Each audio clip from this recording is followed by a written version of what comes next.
Hello everybody, welcome back to my channel. My name is Emily and I am a fourth year foundation phase student and I am officially on the job hunt, which means I need a CV that is going to impress my future employer, and today I am going to tell you what I've put in my CV and what some beneficial things will be for you to put in yours. If you have a look on a website called Canva, it is totally free. There are templates that you can pay for, but then there are templates that you can get totally free that you can edit to your liking, color schemes, anything the way that you want to. I would definitely recommend going to check out some Canva resume templates. That's where I've made mine. I've even made my cover letter on that. So where do you start? Nowadays, obviously, we want this modern CV. So first things first, you're going to need a very nice headshot, a simple picture of yourself looking head on with a massive smile on your face, maybe some greenery in the background just to make everything pop. Then once you have your image, you then need to write a little about section, or what they call a professional profile. This can be from 3 to 5 sentences, just expressing what type of person you are. So you can say, I'm a very enthusiastic person and I'm very passionate about working with children, for example, and maybe a few other things that you would like to mention about yourself. Then you will add your personal details. So you'll see on many of the templates that your name will be big in bold and it will be easy for the employer to see what your name is. And then underneath you are probably going to give a little job title. In my instance, it will be educator or foundation phase teacher or teacher, anything that you would like to say. And then my other personal information that I've put in my CV is my address, my email address, and my phone number so that I'm easy to contact.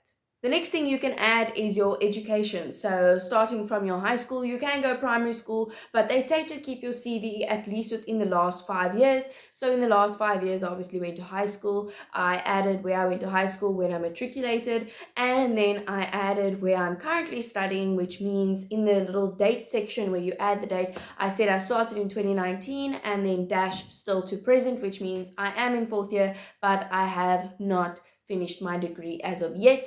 I have also added my subjects that I have in fourth year. I have not, however, added the marks that I have been achieving at the moment. I don't feel like that is necessary, but sometimes the employer likes to see what subjects you took in your fourth year.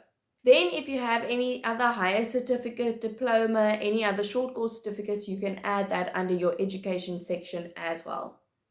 You will then add your work experience. Now, please keep in mind when you are studying to be a teacher, you have practical experience. We all go do practical. That counts as work experience. The employers like to see how much experience you have, where you've gone to do your experience, what grade you taught, and when you taught it. So in my instance, I added the school's name. I said I went there in 2019 and I taught grade R. Then you will add your skills, which could be your leadership skills, your teamwork skills. You have good computer skills. There are so many skills that you can add in there. You can even give yourself a little rating. A lot of those templates allow you to give a little rating, and then you can rate yourself out of 10, or maybe a little moving bar that shows how equipped you are. You can then also add your languages that you are fluent in, or languages that you have some understanding in. So for me, I am fluent in English and Afrikaans, so I've added that is not a problem for me.